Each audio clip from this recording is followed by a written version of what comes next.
नमस्कार दोस्तों, MT Hindi story में आप सभी का स्वागत है। आज की कहानी का नाम है इंदुमती। इंदुमती अपने बूढ़े पिता के साथ विंध्याचल की घने जंगलों में रहती थी। जब से उसके पिता वहां पर कुटी बनाकर रहने लगी, तब से वह बराबर उन्हीं के साथ रही। न जंगल के बाहर निकली, न किसी दूसरे का मुंह देख सकी। उसकी अवस्था 4-5 वर्ष की थी जब उसकी माता का परलोकवास हुआ और जब उसके पिता उसे लेकर वनवासी हुए। जब से वह समझने योग्य हुई, तब से नाना प्रकार के बनौले, पशु पक्षियों, वृक्षावलियों और गंगा की धारा के अतिरिक्त यह नहीं जानती थी कि संसार व संसारी सुख क्या है और इसमें कैसे कैसे विचित्र पदार्थ भरे हैं। फूलों को बीन बीन कर माला बनाना, हिरणों के संग कलोल करना, दिन भर बन बन घूमना और पक्षियों का गाना सुनना, बस यही उसका काम था।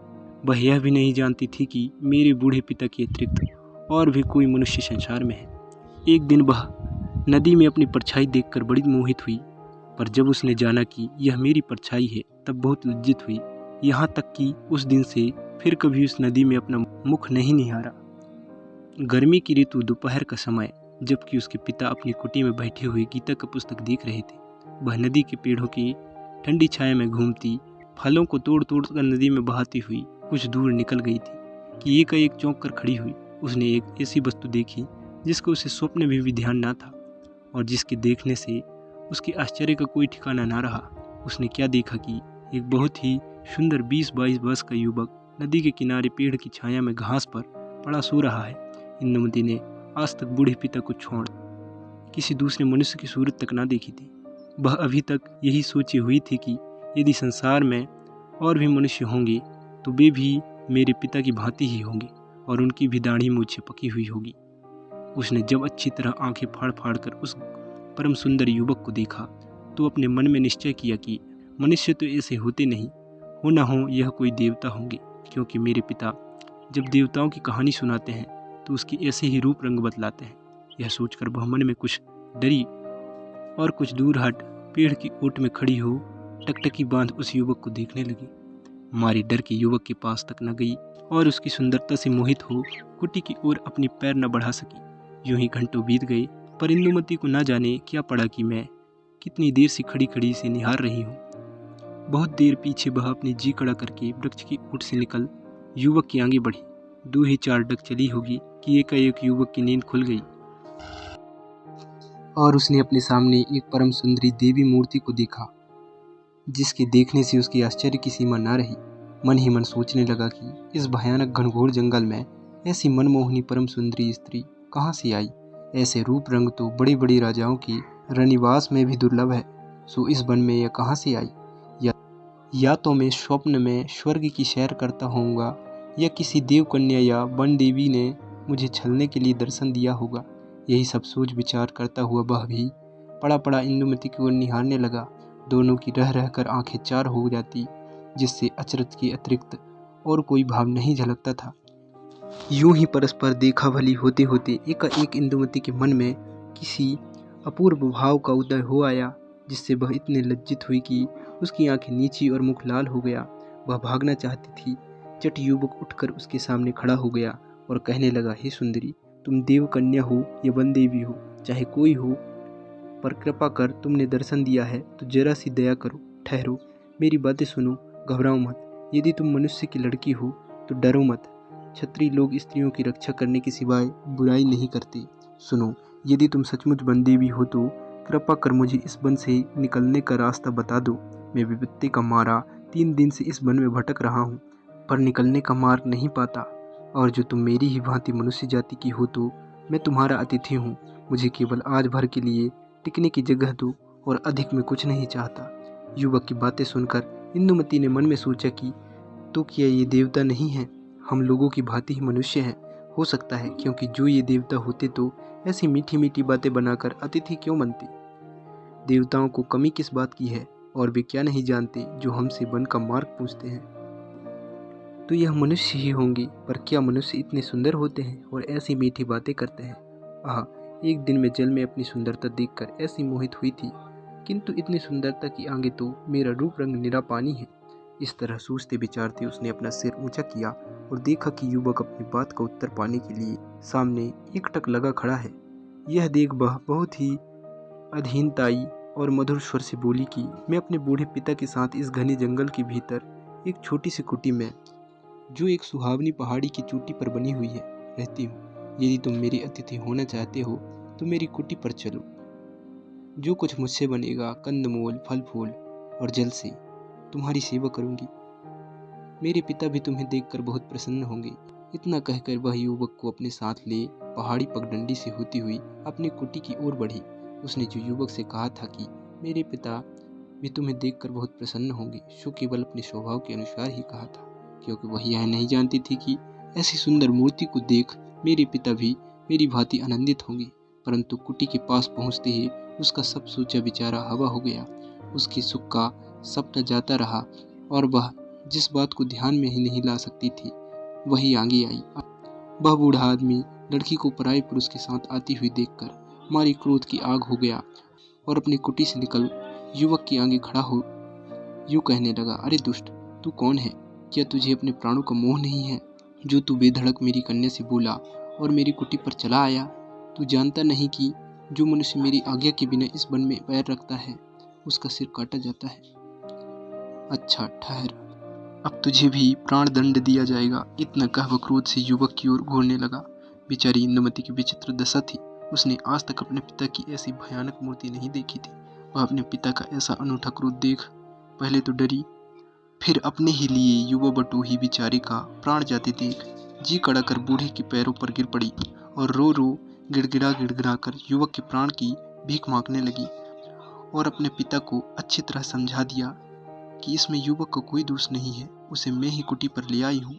यदि इसमें कोई अपराध हुआ तो उसका दंड मुझे मिलना चाहिए। कन्या की ऐसी अनोखी विनती सुनकर बुढ़ा कुछ ठंडा हुआ और युवक की ओर देखकर बोला कि सुनो जी, इस अज्ञान लड़की की विनती से मैंने तुम्हारा प्राण छोड़ दिया, परंतु तुम यहाँ से जाने ना पाओगे। कैदी की तरह जन्म भर तुम्हें यहाँ रहकर हमारी गुलामी करनी पड़ेगी और जो भागने का मंसूबा बंद होगी तो तुरंत मारी जाओगी। इतना कहकर जोर से बूढ़े ने सीटी बजाई, जिसकी आवाज़ दूर दूर तक वन में गूंजने लगी और देखते ही देखते 20-25 आदमी हट्टे कट्टे यमदूत की सूरत हाथ में ढाल तलवार लिए बुढ़े के सामने आ खड़े हुए। उन्हें देखकर उसने कहा, सुनो वीरो, इस युवक को आज से मैंने अपना बधुआ बनाया है। तुम लोग इस पर ताक लगाए रखना जिससे यह भागने न पाए और इसकी तलवार ले लो, बस जाओ। इतना सुनते ही वे सब के सब युवक से तलवार छीन सिर झुकाकर चले गए। पर इस तमाशे को देख इंदुमती के होश उड़ गए। जब से उसने होश संभाला था तब से आज तक बुढ़े को छोड़ किसी दूसरे मनुष्य की सूरत तक नहीं देखी थी। पर आज एकाएक इतने आदमियों को अपने पिता के पास देख वह बहुत ही सकपकाई, पर डर के मारे कुछ बोली नहीं। बूढ़े का विचित्र रंग ढंग देखकर हमारी युवक के हृदय में कैसे कैसे मनोभावों की तरंगे उठी होगी, इसे हम लिखने में असमर्थ हैं। पर हाँ, इतना तो उसने अवश्य निश्चित किया होगा कि यदि सचमुच यह सुंदरी इस बुढ़े की लड़की हो तो विधाता ने पत्थर से नवनीत पैदा किया है। निदान बेचारा युवक अपने भाग्य पर भरोसा रखकर कुल्हाड़ा हाथ में ले पेड़ काटने लगा और इंदुमती पास ही खड़ी खड़ी टकटकी लगाई उसे देखने लगी। 2 ही 4 बार की टांगा चलाने से युवक की अंग अंग से पसीने की बूंदें टपकने लगी और वह इतने जोर से सांस लेने लगा जिससे जान पड़ता था कि यदि यूं ही घंटे 2 घंटे यह टांगा चलावेगा तो अपनी जान से हाथ धो बैठेगा। उसकी ऐसी दशा देखकर इंदुमती ने उसके लिए फल और जल ला आंखों में आंसू भर कर कहा, सुनो जी, ठहर जाओ, देखो यह फल और जल मैं लाई हूँ, इसे खा लो, जरा ठंडे हो लो, फिर काटना, छोड़ो। युवक ने उसकी प्रेम भरी बातों को सुनकर कहा, सुंदरी, मैं सच कहता हूँ कि तुम्हारा मुंह देखने से मुझे इस परिश्रम का कष्ट जरा भी नहीं व्यापता। यदि तुम यूं ही मेरे सामने खड़ी रही तो मैं बिना अन्न जल किए सारे संसार के पेड़ काट कर रख दूंगा। और सुनो तो सही, अपने पिता की बातें याद करो, क्यों नाहक मेरे लिए अपने प्राण संकट में डालती हो। यदि वे सुन लेंगे तो क्या होगा, और मैं जो सुस्ताने लगूंगा तो लकड़ी कौन काटेगा। जब भी देखेंगे कि पेड़ नहीं कटा तो कैसे उपद्रव करेंगे। इसलिए हे सुशीले, मुझे मेरे भाग्य पर छोड़ दो। युवक की ऐसी करुणा भरी बातें सुनकर इंदुमती की आंखों से आंसू बहने लगे।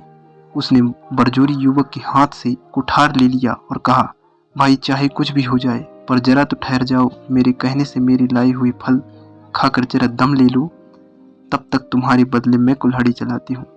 युवक ने बहुत समझाया पर वह न मानी और अपने सुकुमार हाथों से कुठार उठाकर पेड़ पर मारने लगी।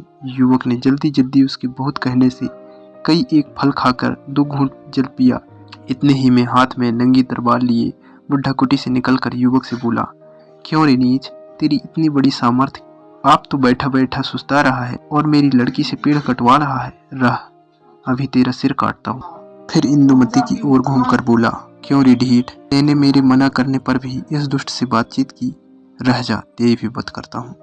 बुढ़े की बातें सुन युवक उसके पैरों पर गिर पड़ा और कहने लगा, महाशय, इस बेचारी का कोई अपराध नहीं है, इसे छोड़ दीजिए, जो कुछ दंड देना है वह मुझे दीजिए। इंदुमती भी उसके पैर पर गिरकर कहने लगी, नहीं नहीं, इसका कोई दोष नहीं है, मैंने बरजोरी करके इससे कुठार ले ली थी, इसलिए हे पिता, अपराधिनी मैं हूँ, मुझे दंड दीजिए, इन्हें छोड़ दीजिए। इन दोनों की ऐसी बातें सुनकर बुढ़े ने कहा, अच्छा, आज तो मैं तुम दोनों को छोड़ देता हूँ, पर देखो फिर मेरी बातों का ध्यान न रखोगे तो मारी जाओगे। इतना कह बूढ़ा कुटी में चला गया और वे दोनों एक दूसरे का मुंह देखने लगे। इंदुमती बोली कि घबराओ मत, मेरे रहते तुम्हारे बाल भी बांका ना होगा। और युवक ने कहा, प्यारी, क्यों व्यर्थ मेरे लिए कष्ट सहती हो, जाओ कुटी में जाओ। पर इंदुमती उसके मुंह की ओर उदास हो देखने लगी और वह कुठार उठाकर पेड़ काटने लगा। इतने ही में फिर बाहर आकर बुढ़ा बोला, ओ छोकरी, संध्या भई, अब रहने दे, पर देख कल दिन भर में जो सारा पेड़ न काट डाला तो देखियो मैं क्या करता हूँ। और सुनती है री इंदुमती, इसे कुटी में ले जाकर सड़े गले फल खाने को और गंदा पानी पीने को दे, परंतु सावधान, मुख से एक अक्षर भी ना निकलने पावे। और सुन बे लड़के, खबरदार, जो इससे कुछ भी बातचीत की तो जीता न छोड़ूंगा। यह कहकर बूढ़ा पहाड़ी पगडंडी से गंगा तट की ओर उतरने लगा और उसके जाने पर इंदुमती मुस्कुराकर युवक का हाथ थामे हुई कुटी के भीतर गई और वहां जाकर उसने पिता की आज्ञा को मेट भर सड़े गले फल और गंदे पानी के बदले अच्छे अच्छे मीठे फल और सुंदर साफ पानी युवक को दिया। और युवक के बहुत आग्रह करने पर दोनों ने साथ फलाहार किया। फिर दोनों बुढ़े के आने में देर समझ बाहर चांदनी में एक साथ ही चट्टान पर बैठकर बातें करने लगे। आधी रात जा चुकी थी, उनमें चारों ओर भयानक बनेले जंतु के गरजने की ध्वनि फैल रही थी। 4 आदमी हाथ में तलवार और बर्छा लिए कुटी के चारों ओर पहरा दे रहे थे। कुटी से थोड़ी ही दूर पर एक ढलुआ चोटी पर 10-12 आदमी बातें कर रहे थे। चलिए पाठक, देखिए ये लोग क्या बातें करते हैं। आहा, यह देखिए, इंदुमती का पिता एक चटाई पर बैठा है और सामने 10-12 आदमी हाथ बांधे जमीन पर बैठे हैं। बड़ी देर सन्नाटा रहा। फिर बूढ़े ने कहा, सुनो भाइयों, इतने दिनों पीछे परमेश्वर ने हमारा मनोरथ पूरा किया। जो बात इस प्रकार से अनहोनी थी सो आपसे आप हो गई, यह परमेश्वर ने किया, नहीं तो बेचारी इंदुमती का बेड़ा पार कैसे लगता। देखो, जिस युवक की रखवाली के लिए आज तीसरे पहर मैंने तुम लोगों से कहा था, वह अजयगढ़ का राजकुमार, या यूं कहो कि अब राजा है। इसका नाम चंद्रशेखर है। इसके पिता चंद्रशेखर को उसी बेईमान काफिर इब्राहिम लोदी ने दिल्ली में बुला विश्वासघात कर मार डाला था। तब से यह लड़का इब्राहिम की घात में लगा था। अभी थोड़ी दिन हुई जो बाबर से इब्राहिम की लड़ाई हुई है, इसमें चंद्रशेखर ने भेष बदला और इब्राहिम की सेना में घुसकर उसे मार डाला। यह बात कहीं एक सेनापति ने देख ली और उसने चंद्रशेखर का पीछा निदान यह भागा। कई दिन पीछे उसे द्वंद्व युद्ध में मार अपने घोड़े को गवा राह भूलकर अपने राज्य की ओर ना जाकर इस ओर आया और कल मेरी कन्या का अतिथि बना। आज उसने यह सब ब्यौरा जलपान करते करते इंदुमती से कहा, जिसे मैंने आड़ में खड़े होकर सब सुना। वे दोनों एक दूसरे को जी से चाहने लगे हैं। तो इस बात के अतिरिक्त और क्या कहा जाए कि परमेश्वर ही ने इंदुमती का और साथ ही उस दयामय ने मेरी भी प्रतिज्ञा पूरी की। इतना सुनकर सभी ने जय ध्वनि के साथ हर्ष प्रकट किया और बूढ़ा फिर कहने लगा, मेरी इंदुमती 16 वर्ष की हुई, अब उसे कुंवारी रखना किसी तरह उचित नहीं है। और ऐसी अवस्था में जबकि मेरी प्रतिज्ञा भी पूरी हुई और इंदुमती की योग्य सुपात्र वर भी मिला, उसने इंदुमती से प्रतिज्ञा की है कि प्यारी, मैं तुम्हें प्राण से बढ़कर चाहूँगा और दूसरा विवाह भी ना करूँगा, जिससे तुम्हें सौत की आग में न जलना पड़े। भाइयों, देखो, स्त्री के लिए इससे बढ़कर कौन बात सुखी देने वाली है। मैंने जो चंद्रशेखर को देखकर इतना क्रोध प्रकट किया था, उसका आशय यही था कि यदि दोनों में सच्ची प्रीति की अंकुर जमेगा तो दोनों का ब्याह कर दूंगा, और जो ऐसा ना हुआ तो युवक आप डर के मारे भाग जाएगा। परंतु यहाँ तो परमेश्वर को इंदुमती का भाग्य खोलना था और ऐसा ही हुआ। बस कल ही मैं दोनों का ब्याह करके हिमालय चला जाऊंगा और तुम लोग वर कन्या को उनके घर तक पहुंचाकर अपने अपने घर जाना। 12 वर्ष तक जो तुम लोगों ने तन मन धन से मेरी सेवा की, इसका ऋण सदा मेरे सिर पर रहेगा और जगदीश्वर इसके बदले में तुम लोगों के साथ भलाई करेगा। इतना कहकर बुढ़ा उठ खड़ा हुआ और वे लोग भी उठे। बुढ़ा कुटी की ओर घूमा और वे लोग पहाड़ी के नीचे उतर गए। आहा, प्रेम तो धन्य है जिस इंदुमती ने आज तक देवता की भांति अपने पिता की सेवा की और भूलकर भी कभी आज्ञा न टाली। आज वह प्रेम के फंदे में फंसकर उसका उल्टा बर्ताव करती है।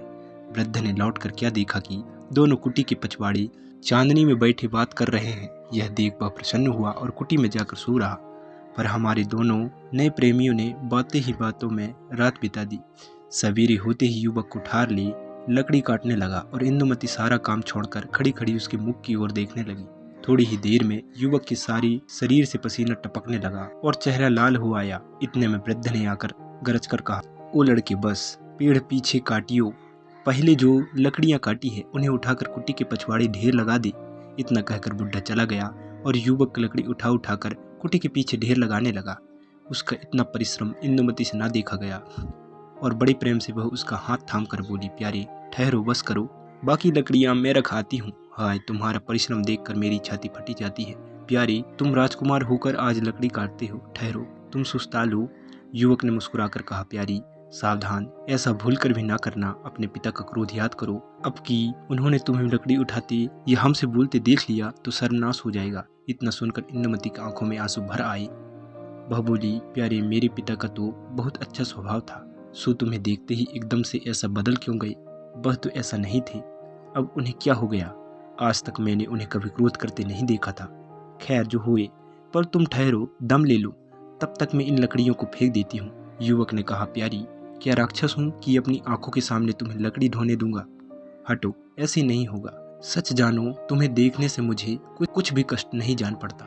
इंदुमती ने उदास होकर कहा, हाय प्यारी, तुम्हारे दुख देखकर मेरे हृदय में ऐसी वेदना उठती है कि क्या कहूँ। जो तुम इसे जानते तो ऐसा न कहते।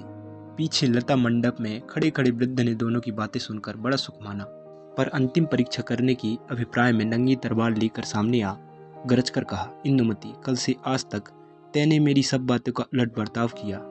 फल और जल की बात याद कर और तो फिर इससे बात करती है। देख, अब तेरी सिर काटता हूँ। कहकर ज्यों ही वह इंदुमती की ओर बढ़ा कि चट युवक उसके पांव पकड़कर कहने लगा, आप अपने क्रोध को दूर करने के लिए मुझे मारिए।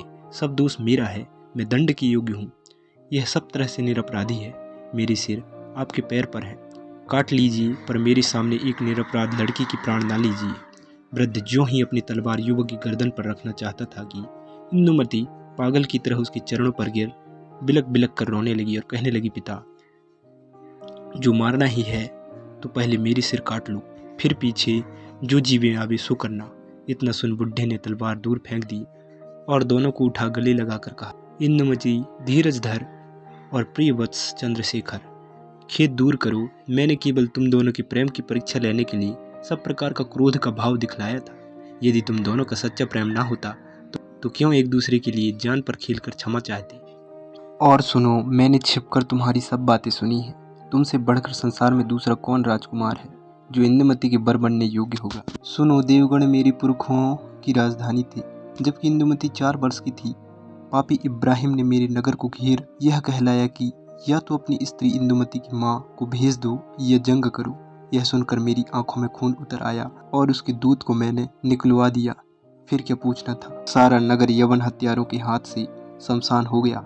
मेरी स्त्री ने आत्महत्या की और मैं उस यवन कुल कलंक से बदला लेने की इच्छा से 4 वर्ष की अबोध लड़की को लेकर इस जंगल में आकर रहने लगा। मेरे कृतज्ञ सरदारों में से 50 आदमी ने सर्वस्व त्याग कर मेरा साथ दिया और आज तक मेरे साथ है। उन्हीं आदमियों में से कई आदमियों को तुमने कल देखा था। बेटा चंद्रशेखर, 12 वर्ष हो गए, पर ऐसी सावधानी से मैंने इस लड़की लालन पालन किया और इसे पढ़ाया लिखाया कि जिसका सुख तुम्हें आप आगे चलकर इसकी सुशीलता से जान पड़ेगा। और देखो, मैंने इसे ऐसे पहरे में रखा कि कल के सिवा और कभी इसने मुझे छोड़कर किसी दूसरी मनुष्य की सूरत न देखी। मैंने राजस्थान के सब राजाओं से सहायता मांगी और यह कहलाया कि जो कोई दुष्ट इब्राहिम का सिर काट लावेगा उसे अपनी लड़की ब्याह दूंगा। पर हाँ, किसी ने मेरी बात न सुनी और सभी मुझे पागल समझकर हंसने लगे। अंत में मैंने दुखी होकर प्रतिज्ञा की कि जो कोई इब्राहिम को मारेगा उसी से इंदुमती ब्याही जाएगी, नहीं तो यह जन्म भर कुंवारी ही रहेगी। सो परमेश्वर ने तुम्हारे हृदय में बैठकर मेरी प्रतिज्ञा पूरी की। अब इंदुमती तुम्हारी हुई। आज मैं बड़े भारी बोझ को उतारकर अजन्म के लिए हल्का हो गया। इतना कह बुढ़े ने सीटी बजाई और देखते देखते 50 जवान हथियारों से सजे घोड़े पर सवार आ खड़े हुए। उनके साथ एक सजा हुआ घोड़ा चंद्रशेखर के लिए और एक सुंदर पालकी इंदुमती के लिए थी। उसी समय बुढ़े ने दोनों को विवाह कर उन वीरों के साथ विदा किया और आप हिमालय की ओर चला गया। जो इंदुमती इतने दिनों तक वन विहंगिनी थी, वह आज घर के पिंजरे में बंद होने चली। परमेश्वर की महिमा का कौन पार पा सकता है। दोस्तों, अगर आपको ये कहानी अच्छी लगी हो तो लाइक, शेयर और कमेंट कीजिए और ऐसे ही नई वीडियो के लिए चैनल को सब्सक्राइब कर लीजिए।